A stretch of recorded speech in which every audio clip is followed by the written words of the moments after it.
Today is day 1 of my road trip to Los Angeles, and I will be heading from Wichita, Kansas to a small town Waukene. My first stop will be at Western Kansas Saloon and Grill. I don't know, just something about the word saloon caught my attention. They had a simple menu, and I opted for their special of the day, which was their chicken fried chicken. And when it first came out, it looked good. The outside was crispy, the chicken was juicy, and the mashed potatoes were ridiculously buttery. After driving 3 hours, this was the perfect meal. And of course, I had to create the ultimate bite by combining the chicken, mashed potatoes, and green beans. Now I gotta walk off all this food. I'm going to head 40 minutes southwest to the Castle Rock Badlands. I'll see you soon.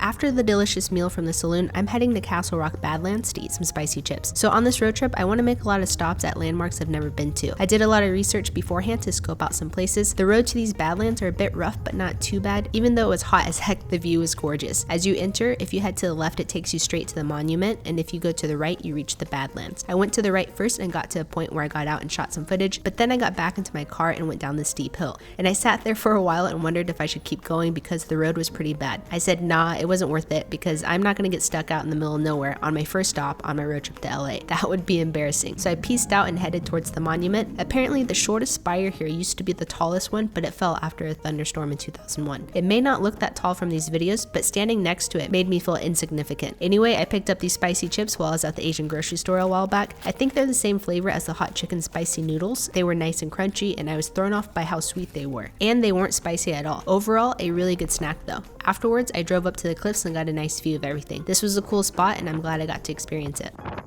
So I drove back to Waukene after exploring the Badlands, and it was hot, like 100 degrees hot, and I needed something to cool me down. Next door to the saloon is a pharmacy, and initially I went here because I thought they served sodas from an old-fashioned soda fountain, but I found out they didn't do that anymore.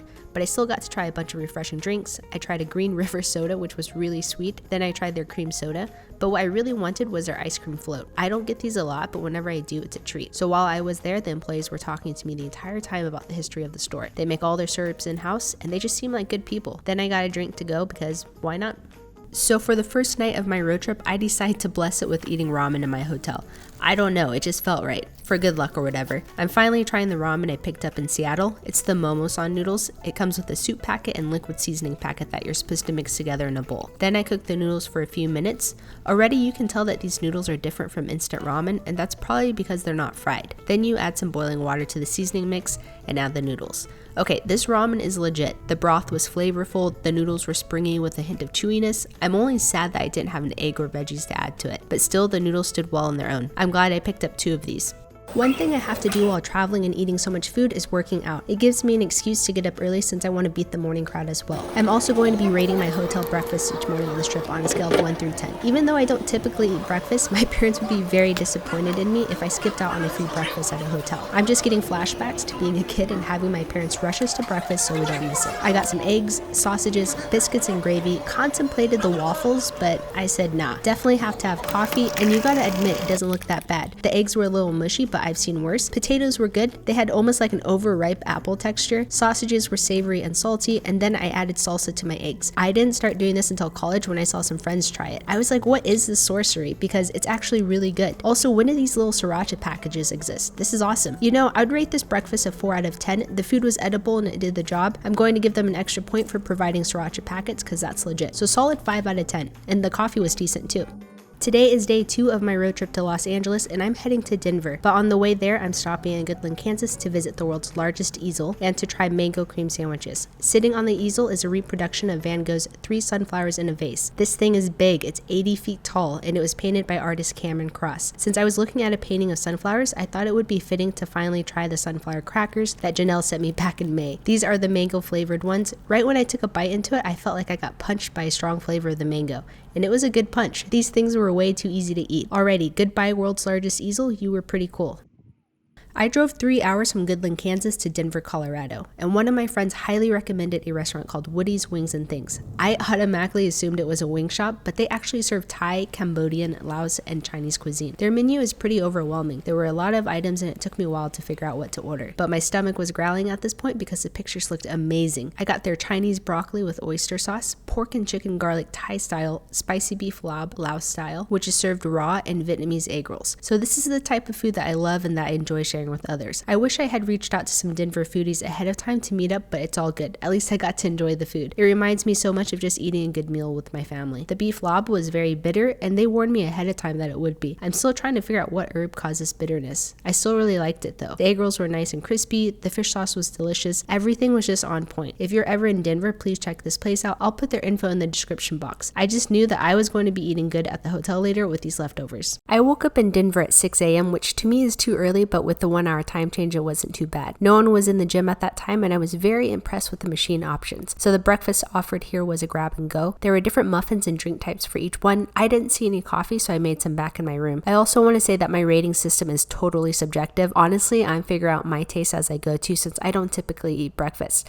So this is for fun. I'm not bashing the hotels or anything. Okay, so we got a blueberry muffin, an apple, cranberry juice, and an oats and honey granola bar. The muffins remind me of the muffins I would get from my Spanish teacher back in high school. He would sell larger ones for 50 cents, and I would get one almost every day. They're just moist and delicious. And my hardest choice was always picking between the chocolate or blueberry ones. Chocolate was kind of top tier though. I rinsed the apple before taking a bite. It was a solid juicy one. And I'm going to save the granola bar for later and just finish the apple. I'm going to rate this breakfast a 3.5 out of 10 just because there were no hot options. Today is day 3 of my road trip to Los Angeles, and I'm going to Rollins, Wyoming, but I'm going to make a couple of stops first. First one is in Laramie, where I'll be trying salted egg chips at the Wyoming Territorial Prison State Historic Site. Entry costs $9, and you can walk around yourself or wait until one of the guided tours. You walk along the red brick road. I got to visit the warden's house and then the prison itself. Even though I haven't finished the game yet, this wagon reminded me of the Duke in Resident Evil. This was built in 1872, operated as a prison until 1890, and then it was gifted to the University of Wyoming. In 1989, they restored the prison, and now it's a historic site. I don't want to give too much away, but it was a cool experience. You get to read stories about some of the prisoners who were incarcerated there. By the prison, there are picnic tables that you can sit at, so I did, and I whipped out some salted egg chips that I've never tried before. The bag was really inflated. I think it was from driving with all the altitude changes, but who knows. The chips tasted like a less salty potato chip with egg flavoring. I don't know, it's pretty subtle, but still really good. This is something I'd pick up from the grocery store again. After leaving the prison, I'm heading to Lewis Lake picnic site. On the way, I called in a lunch order at the trading post located in Centennial. I went to pick it up and eat it at the lake, and this was the best drive so far on the trip. I was driving slower just to take it all in. Centennial is a small town with a population of 308 according to the census. So while I was picking up my order, the employee asked me where I was taking my coffee to. And I was thinking, that's an interesting question to ask. And I told him I was taking it to a picnic site, and then he looked at me weird, and I looked at him weird, and then I realized I heard him wrong. He had asked me how I liked my coffee. We laughed it off, and he did give me some suggestions on short hikes if I had the time. I grabbed my lunch and drove 20 minutes to the lake. There were a lot of trees and winding roads, and as I got closer to the destination, it started raining. There's a self-service pay station at the entrance, and I'm not entirely sure if I needed to pay, but I did just in case. Honestly, the view didn't feel real to me until I got out of my car and experienced it.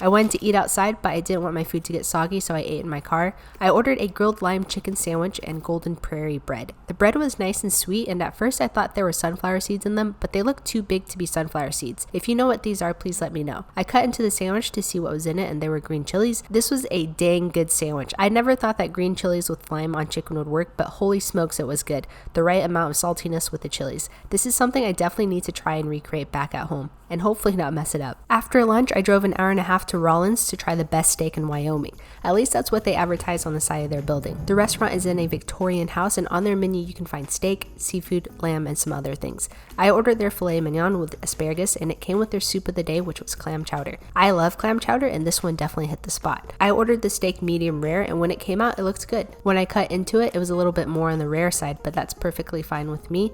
It was simply seasoned, had great flavor, and I thought it was delicious. Now, is it the best steak in Wyoming? You guys are going to hate me, but I don't know. This is the only steak I've had in this state. Where's the best steak you've ever had? Today is day 3 of trying my hotel's breakfast. The dining room and gym were situated by the lobby, and my room was on the other side of the hotel, so I had a nice morning walk. I got in a quick workout, then had my breakfast. I had ham, potatoes, and cheese omelet. When I went in for a pastry, I almost took the whole thing down. Funny story, while I was grabbing my food, a man was trying to fish his bread out of the toaster with a metal knife, and his wife scolded him.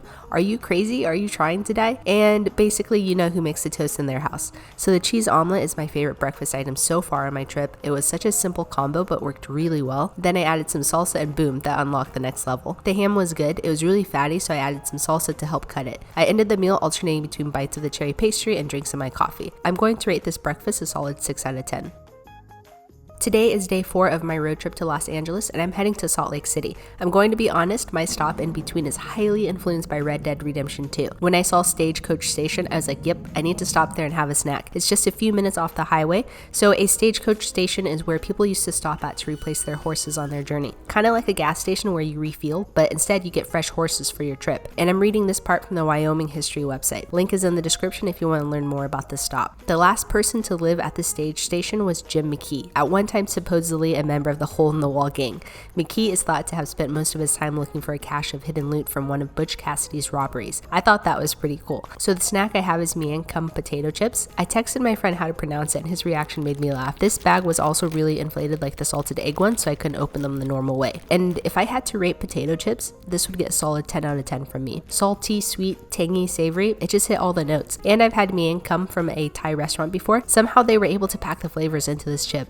After leaving the Stagecoach Station with a happy belly, I'm heading to Salt Lake City, Utah. The main reason I want to go through here is to catch up with an old friend. She actually was my very first roommate, so she saw me when I was first getting into videography and trying out a bunch of different side hustles. We were meeting up at a restaurant and I got there first, so I ordered wings and a drink. But when she got there, she realized her ID had expired, so she wasn't allowed into the restaurant since they served alcohol. So we took the wings to a nearby park, which I preferred because the view was gorgeous. But you know what else was gorgeous? These buffalo wings. They were delicious. And my friend doesn't like spice at all, but she was able to tolerate these. Wings, picnic, pretty view, and sharing stories with an old friend. Does not get any better than that. When I got back to the hotel, I lost track of time while I was working. I realized it was almost 8 and I hadn't eaten dinner yet, so I looked up some nearby restaurants that delivered. Nepali Chulo showed up and they served Nepalese and Indian cuisine. I was really hungry, so I kind of ordered a lot. I tried their rose milk first. It was like drinking milk and smelling a rose at the same time. It was refreshing, but I'm not entirely sure how I feel about it yet. I also ordered some vegetable momos, paratha, and a vegetable platter that had samosa, onion pakora, and vegetable pakora. And I got the mango pudding and chicken jalfrezi. I started off with the vegetable pakora. It was dense and packed with flavor. Dipping it in the chutney gave it a minty kick. The onion pakora was nice and crispy. I was eating them as quickly as chips. And then came the samosa. Oh man, words cannot describe how delicious this was. The exterior was flaky, the filling was creamy, and it was just the perfect bites. I also didn't have any utensils, so I had to use my hands for everything. The vegetable momos had a hint of spice to them, and I tried one in each of the dipping sauces they had. Everything I ate just got progressively better. Next, I tried the paratha and chicken jalfrezi. Now this one was pretty spicy and I just ordered it medium, and it was so good I was basically just gulping it down. Then I ended with the mango pudding that cooled everything down perfectly. I highly recommend this restaurant if you're ever in Salt Lake City. That's delicious. Mango pudding. My gosh, this is good. Today is day 4 of trying my hotel's breakfast. My key wouldn't work for the fitness center, so I didn't have to work out. Just kidding. I went to get a new key, but I mean, that's kind of a sign, right? I got to bike in Ireland, which was pretty cool, and I think it's in real time along with other people. I almost didn't want to pass this person because they had a cute dog picture. I got 5 miles in and called it a day. Breakfast included juices, milk, cereal, yogurt, and Jimmy Dean breakfast sandwiches. There were also some oatmeal packages, and I grabbed a banana and a nice cup of coffee. The breakfast sandwiches remind me of the ones that my sister would heat up for my brother and I before school. The ones that were guaranteed to burn you each time you open the package. They always hit the spot though, along with the toaster strudels. Do they still make those? Anyway, this sandwich is one of my favorites because it's simple. You got the biscuit buns along with sausage, egg, and cheese. I personally love these sandwiches. I mean, this breakfast is all self-explanatory. I had the yogurt, banana, and coffee. I'd rate this one a 4.5 out of 10. Was kind of healthy with the dairy and fruit. Again, this is totally subjective. The sandwich made me feel nostalgic. Today is day 5 of my road trip to Los Angeles, and I'm heading to Winnemucca, Nevada. But first, I'm stopping at the Bonneville Salt Flats for lunch. It runs parallel to the interstate, and there's a rest stop where you can access the salt flats. I don't think I need to tell you since you can see it, but the view is breathtaking. The salt being left behind is a result of Lake Bonneville drying out long ago. I popped up my trunk and got to heating up my rice. This is rice with artificial meat slices with fish flavor. After struggling for a while to figure out how to open the cover to the rice, I noticed the icon that said to use a spoon. And look at that, it has a pointy edge to slice through it. Then I emptied the contents of the second package, which I think is pickled stuff, but I'm not entirely sure. So you'll have to let me know if you know what it is. Then I added water to the self-heating packet, put in the rice, and covered it up. Within 30 seconds, you can hear the water boiling. While the food was heating up, I just kept looking outside at the amazing view. After about 15 minutes, I took off the lid. It looked great and tasted even better. It was savory with different textures in each bite with the pickled bits. It was a bit bland, so I added some salt from the ground. Just kidding, it was perfect. And I finished just in time because the cloud that was providing shade was almost past the sun and it was getting hot. After leaving the Salt Flats, I'm driving 3.5 hours to Winnemucca, Nevada, and I was in the mood for some Mexican food, so I went to a restaurant called Chihuahuas. So I'm really bad with chips and salsa, in the sense where if you put it in front of me, I will eat it all, especially if it's good chips and salsa, which these were. I mean, look at these chips. I ordered the camarones a la Diablo, which is shrimp cooked in a spicy chili sauce. The shrimp were nice and plump, and oh yeah, the sauce was spicy, like spicier than I expected. This whole dish was ridiculously good, but I messed up. I was chowing down so hard on the food that I completely forgot about the tortillas that came with it. The server even asked me if I wanted corn or flour, so I should have remembered that they were sitting right there. So I did my best to gather what was left to put into a tortilla, and I kind of got to work. I also want to give a quick shout out to Marlene and her mom. Thanks for coming up to me at this restaurant to say hi. I hope you had a great rest of your trip. Today is day 5 of trying my hotel breakfast. They didn't have a fitness center, so I just did some push-ups and squats in my room. I'd include the footage, but I don't feel like being criticized for my form or something today. The breakfast is in a small hotel lobby, so I went to check it out. I've been regretting not getting the waffle on day 1, so I'm going to make some today. They've got the handy batter dispenser, and you just pour it into the waffle maker, flip it, and wait. I grabbed butter, jam, a clementine, and apple juice. Other options they had included bagels, oatmeal, and cereal. And did you know that they made syrup dispensers? It's so cool that I might need one for my kitchen. So with clementines, I always try to eat one at a time to test my patience, and my patience fails each time. I just end up eating 2 to 3 to get through it faster. The waffle was soggy from the syrup, which is fine because the more syrup, the better for me. Not sure if you guys do this too, but I've got this thing where I have to get butter in each of the squares or it doesn't feel complete. And these are good waffles, definitely better than what I can put together most mornings. I'll rate this breakfast at 3.5 out of 10. Today is day 6 of my road trip to Los Angeles, and I'm heading to Sacramento. But first, I'm stopping at Lovelock Cave to eat some golden sweet corn snacks. This cave was a good 30 minutes from the interstate, so on this trip, I shared my location to some friends and family so they could look me up at any time. I did think I was going to lose my signal on this one, so I made sure to make contact with my friends so they knew where I was going. I highly recommend going here with at least another person just in case something does happen. I made it to the site of the cave, and now was just figuring out where it was. The whole trail is about half a mile long and it loops around. I'm pretty sure I was the only person here, and after 10 minutes I was able to find the cave. It was a bit spooky, but I'm also kind of a big scaredy cat. I don't think you're able to go far into the cave, but I wasn't going to risk it. I don't watch many scary movies, but I've seen enough to know what happens. As I got out my snack, I kept looking over my shoulder because I felt like something was going to come out of the cave. So these were also included in the package that Janelle sent me a while back, and they were good. They tasted exactly as advertised, like sweet corn. It was a light and tasty snack. After eating it, I continued my way around the trail, and it took me back to my car.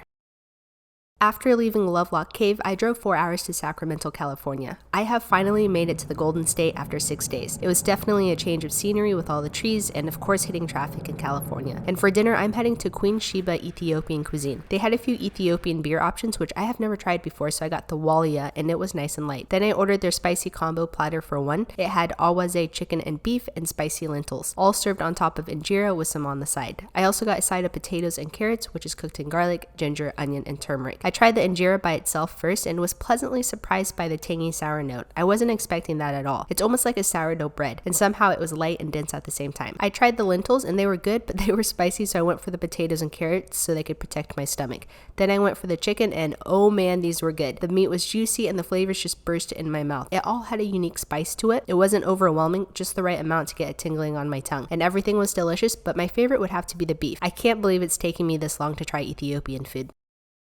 Today is day 6 of trying my hotel breakfast. I got my workout in and got a little treat because my elliptical machine had a fan on it.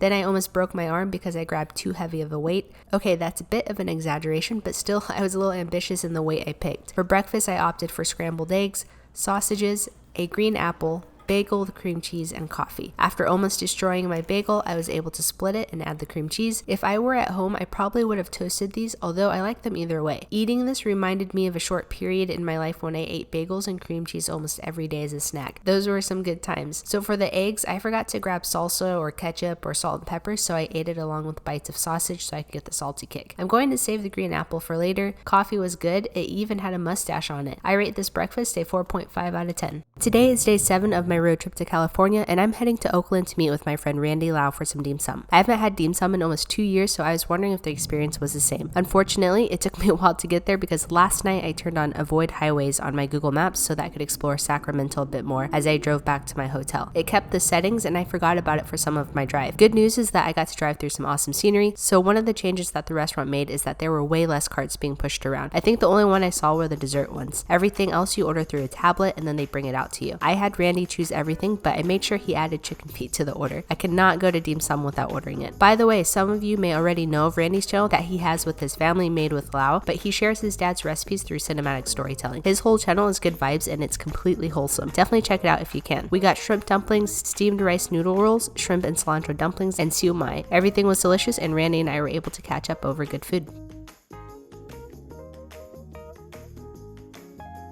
After lunch with Randy, I drove to San Jose to meet up with my cousin. So I don't hate many things, but one thing I hate with all my heart is traffic. I can drive for hours on open road, no problem, but add in traffic and I just don't have the patience. I got to my cousin's apartment and met her cat Arwen and her dog Frodo. Then we ordered ramen from Hokkaido. We all got their spicy ramen bowl. It looked and smelled delicious. After solo traveling the past 7 days, it was nice to see familiar faces. Also, it was probably good that I had other people to talk to besides myself. The ramen was legit. The noodles were springy, the broth was savory with a hint of spice, and it just hit the spot. It's great comfort food. Then she took me to downtown Jose where we went to a speakeasy and a couple of other places. It's funny how you forget little memories until you're with the person you experienced it with, and then a whole floodgate of memories come out. We reminisced over our trip to Munich 4 years ago when we went to Oktoberfest. We had rented a car and drove throughout Germany. It was a great trip, but there were definitely moments when we wondered how in the world did we get out of that situation. Today is day 7 of trying my hotel breakfast, and this was the nicest fitness center I have been to on my trip. They had a bunch of machines, medicine balls, and ropes that I didn't know what they were used for. It's also weird that I haven't come across anyone while working out yet on this trip. I gotta be honest, I was a bit indecisive on what I wanted to eat. I had tried so many different breakfasts the past 5 days, but I ended up getting the eggs, bacon, and cereal. Cinnamon Toast Crunch is in the top 5 best cereals ever made.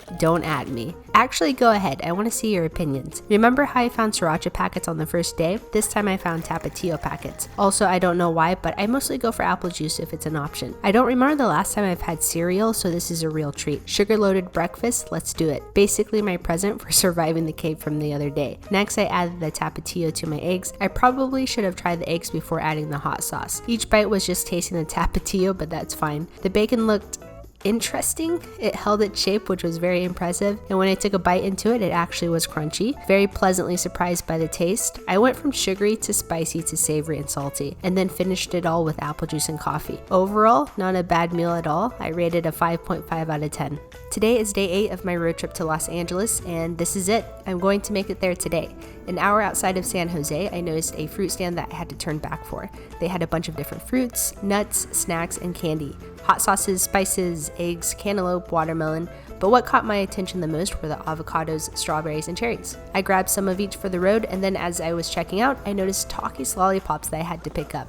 Apparently they have chili powder that you can dip it in. You can find this fruit stand at Pacheco Pass. I was excited for my goodies that I randomly stopped for. So before reaching Los Angeles, I wanted to make a stop at a historic park to eat the fruit that I just got. There were a lot of hills and it was really hot, so cars were getting overheated. So I made it to the historic park, but I gotta be honest, I didn't feel comfortable leaving my car, so I went ahead and continued on my journey. People have been asking me why I'm heading to Los Angeles, and the main reason is to see my nieces. I needed some quality bonding time with them. One of my nieces has amazing food taste and she loves donuts as much as me, so I made sure to grab some for her. I want to give a quick shout out to you all for following me on this journey to LA. I'm going to be hitting up some eateries and meeting awesome people, and I can't wait to share it with you all. It's a donut! I'm right! I said it smells like donuts. Yum. Is it donuts? Yes! Blue donuts. Oh, there's a chocolate one I like. I'm gonna eat one.